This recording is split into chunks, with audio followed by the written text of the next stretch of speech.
unions and community supporters for fighting for justice. Are we fighting for justice? Yes! And you know what? We are fighting cruelty.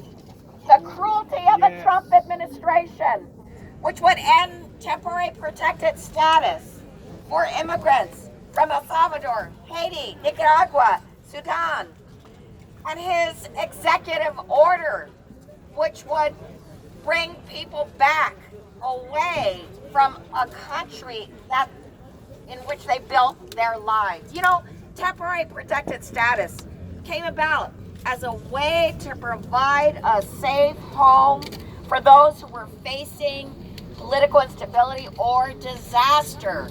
It was a way to lay fresh roots down so that people could build a life. But now those whole lives are turned upside down as Trump unceremoniously is ripping people out of their homes. And the pain doesn't come with just the recipients. It comes with their whole families. Tens of thousands of U.S. citizen children who would have to leave their homes or live without their parents. So this isn't just a nightmare for those with TPS. It's a nightmare for the children, and it's a nightmare for our whole community who will lose these incredible residents. You know what? The government is working to undermine TPS every way they can, and that's why he issued this executive order. Fortunately, a court stopped him, but now the government is trying to lift that injunction. But will we let that happen? No! Never! Exactly. We cannot let this happen.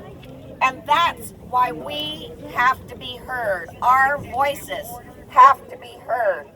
We do not judge somebody's value based on where they were born, and we expect that court to reaffirm that right again.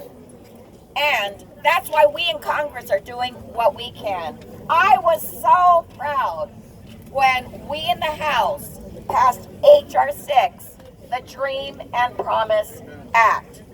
And not only did it give a path to citizenship for dreamers, but it also provided legal permanent resident status for people with TPS status from 13 countries, including Syria, Yemen, Nepal, El Salvador, Haiti, Nicaragua, and Sudan.